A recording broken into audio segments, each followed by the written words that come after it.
Hey there, welcome to First Glance with Jody Vance. I'm very happy to have you along today as we talk about something that's literally and figuratively close to the hearts of so many on a global scale, but certainly for many I know in my family, loved ones who have dealt with issues that are trying to be solved by our next guest, somebody who is giving you an opportunity to get on the ground floor of something not only super cool, but might actually help humanity in a very large way. I'm talking about Perimeter Medical Imaging. You may or may not have seen Jeremy Sobotta, the CEO here on First Glance with Jody Vance before. Jeremy, welcome back. Thank you for doing this as always.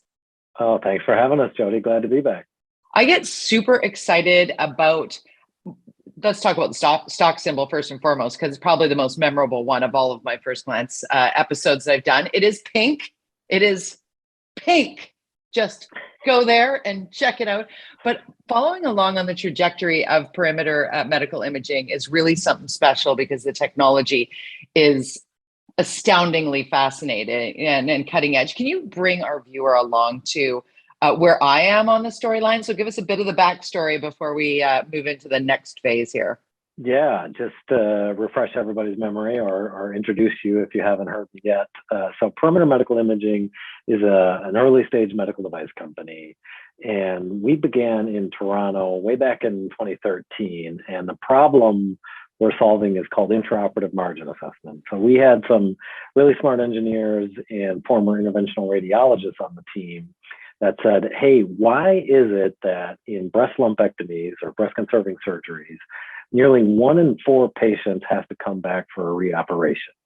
It just seems like we can do better than that. Surgeons I know want to do better than that. And the problem is called intraoperative margin assessment. So in a breast lumpectomy, after the surgeon removes the tumor from the patient, that tumor is analyzed and they look for any cancer at the edge of that specimen. If they find cancer at the edge, it's likely that the surgeon cut through the tumor specimen and left some cancer behind. So they have to call the patient back, have them come in for another operation. And these radiologists landed on technology called Optical Coherence Tomography to solve the problem. So effectively what we're doing is we're bringing the microscopic level information that surgeons today are waiting anywhere from 2 to 7 days to get.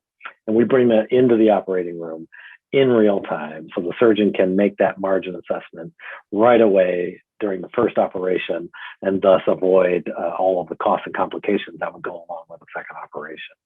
I love that catch up. Oh my gosh. It does. Every time I learn more, or even you reiterate to me, I get the goosebumps about it because this is an investment opportunity on so many levels in the groundbreaking nature of it. Now, there's a lot to be studied and tested and reviewed, and you are going down, as you said, you're well into this in terms of practical use. So give us the update. And you mentioned OCT, like that is honestly, that's some next level intel for surgeons. Definitely. Yeah. So we're well down the journey, like you said. So fortunately for us, it's a platform technology. So we're super excited about where we're at today. And we're in what I would call kind of a limited launch. So the technology we have today has been cleared by the FDA. We're out there commercializing. We've got some interesting commercial news to talk about on this call today. Yeah. And then where we're at in the future kind of next gen of that flagship product is we're at clinical validation on artificial intelligence. So if you think pre-AI, the technology is great for maybe 30% of surgeons. With the AI, that 30% becomes 100% overnight because now you have this diagnostic support that helps you zero in on regions of interest that have been trained on thousands of images. And then, for those more expert users, you also have an instant second opinion from the machine learning algorithm. So you can pretty confidently take action or not take action on the patient just based on all that support. So really excited to be in clinical validation on that aspect of the technology. And then as we are kind of turning the corner with the breast indication, we're really beginning to think about what's next. What other tissue types should we be looking at? The customer feedback has been phenomenal on, please do this for pancreas, please do this for kidney, lots of opportunity. And then also there are other parts of the workflow. So, the 200,000 patients that end up getting lumpectomies in the US per year there are 10 times that as far as biopsies go, right? So lots of opportunity there. So let's just go over the nuts and bolts here, because I know there's a viewer that's like, wait, what? Yeah, I need more. What is this? So the stock symbol is PINK, P-I-N-K, on the TSX venture, of course. Perimeter Medical Imaging is the name of the company. You can see that right over Jeremy's shoulder there. Jeremy Sobotta is the CEO. Perimetermed.com for more information. So I just want to make sure that that's up front here, because this is one of the exciting technologies that we have the opportunity to connect with on first glance here, because I think you embody what we're trying to do at EQUITY.GURU and also at First Glance with Jody Vance to in a very noisy landscape, right, Jeremy? Like, we're in a place right now where there's a lot of AI. There's a lot of, here's what I'm doing, here's what I'm doing, here's what I'm doing. But this is something that every time it's like, I can feel that you're changing the lives of people. The patient who doesn't need to get the call back for a second surgery, the surgeon who doesn't have to double up his work or her work in the moment, getting that immediate second. These are all so exciting. Yeah, definitely. You're exactly right. And in particularly in the medical device world, AI is a bit buzzy, but I appreciate your comments there that we're a different level here. What we're doing is bringing novel imaging.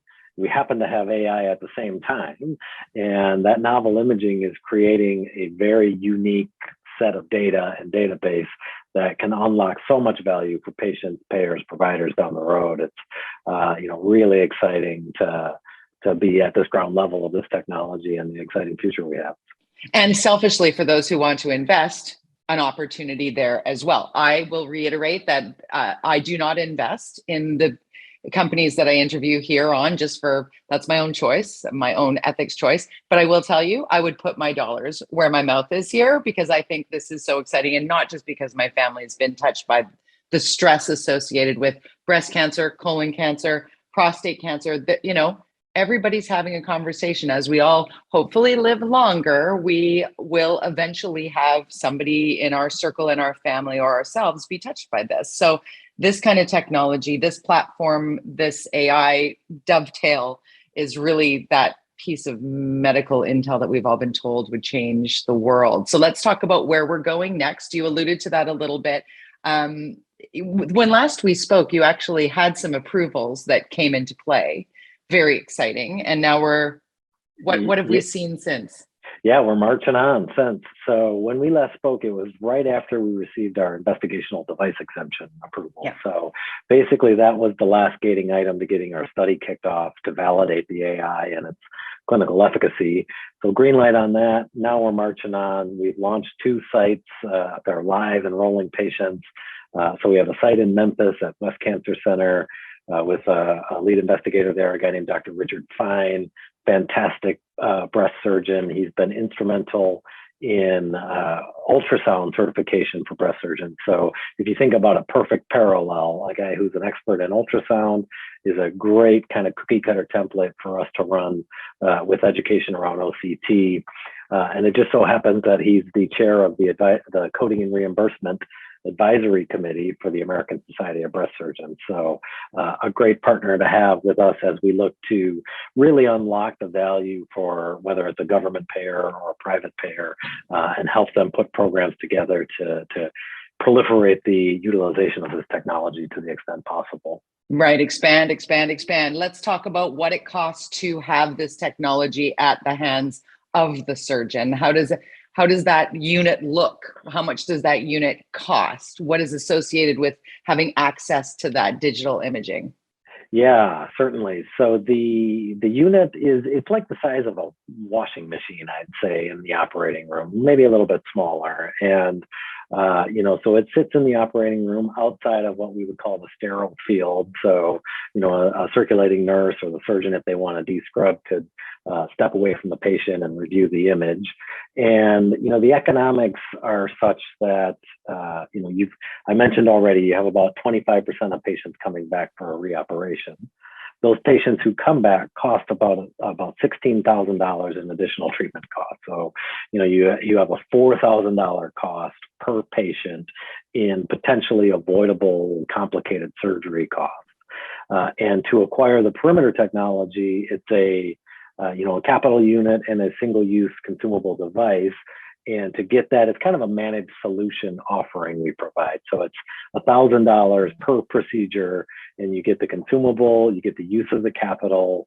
We have a large suite of training and image training specialists that we help new users get up to speed pretty quickly on. And, obviously, it doesn't take many operations to avoid to pay for that $1,000 cost in a hurry.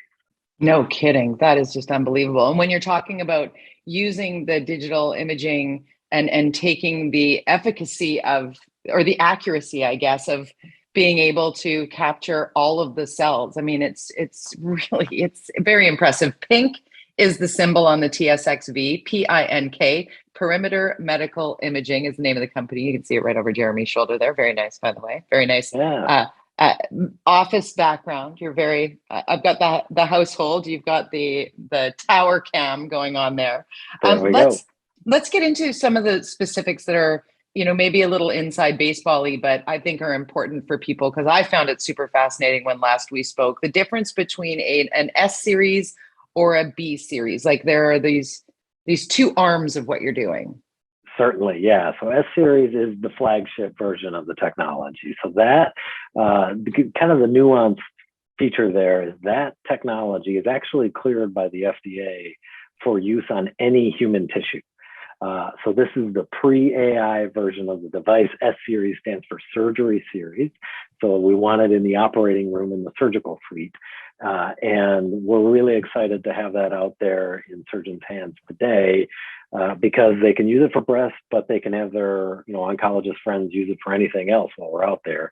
And that market feedback is going to be instrumental in dictating the next AI application we go for. Right. So really exciting to have that. Then the B series is the breast series.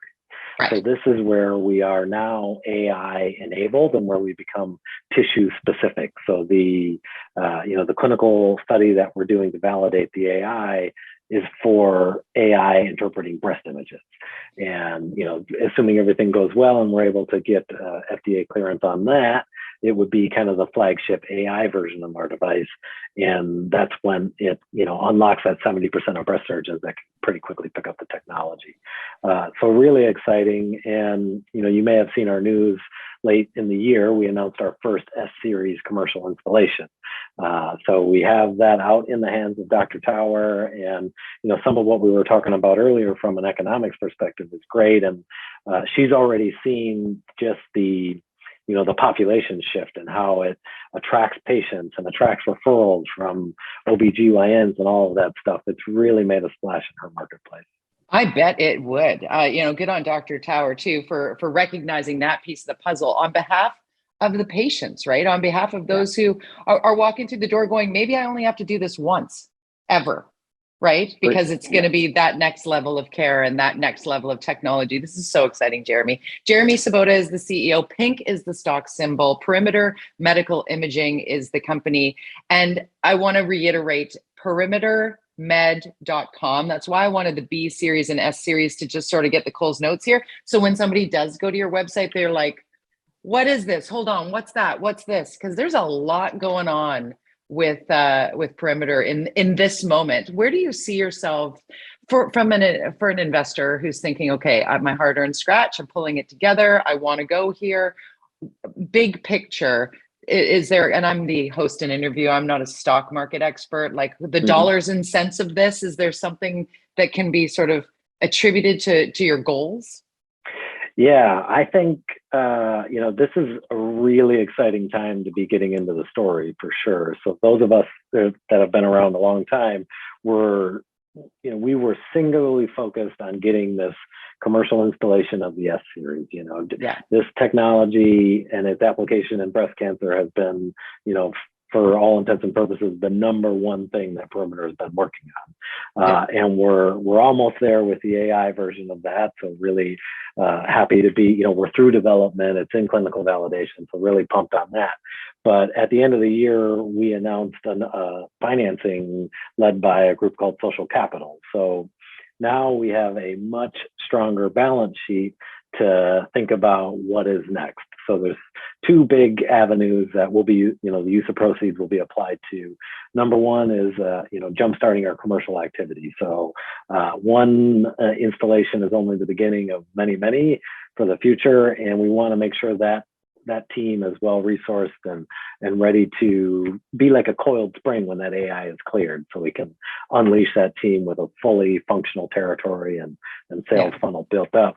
But more exciting from my perspective is, how this becomes the standard of care in oncology, as broad oncology. So, we've already talked about a few of the other tissue types, but effectively every solid cancer has this margin assessment problem, right? And so we're, lots of different value to be added, whether it's avoiding reoperations or, like in the case of pancreatic cancer, it literally saves lives to have a negative margin. So really, really excited to get the team working on how we can impact those operations. And then as we're out there commercially, we're going to continue to accumulate more and more of this unique data set we have. And this is just the ground floor of AI for us. It's, early stage descriptive image interpretation, but I'm excited to see where that can go from a personalized medicine perspective or predictive analytics as we think about downstream treatments after surgery. Lots of opportunity. It is just a feel-good story in a lane that often comes with some serious dark cloud associated with it. And it's just great to see Perimeter really shedding some sunlight on this as a process from both, as I said, the patient perspective, as well as the oncologist, surgeon, or gynecologist for that matter. And the part that really stands out for me, if I may, today, Jeremy, as I said, like as an interviewer, as a host, I'm always looking for the aha nugget. For me, it was, and then you have the other surgeons looking over the shoulder of the one using, like that to me, I can imagine, Hawkeye, can you come over here? BJ, come here. Charles has got something on the table. MASH reference. Yes, I know. But that's where it goes in my mind. Like that's where the big breakthroughs, come into play. Yeah, definitely. And that's, like any industry, one of the questions we get pretty early on is, well, who else is using this, right? And and that number is growing by the day. And I think if you look at the website perimetermed.com, if you look at the sites that are participating in the clinical study, we have the who's who of breast surgeons in the industry, well-respected names, very independent names, not tied to industry in any way. So important for many, and that's a really important piece for many people who are feeling cautious about the bigger picture. And you look at the people that are the worker bees, the getter doners. I love this. And again, I want to continue our conversation. So do keep me posted. Very excited to get an opportunity to speak with you. And reiterating once again, PINK is the stock symbol. And as you just mentioned, very focused on breast cancer off the hop, which is why PINK. But I love the fact that PINK eventually will be all of the margins of error coming until there are none. That's right. Very great to speak with you as always, Jeremy. Thanks. All right. Thanks so much, Jody. Take care.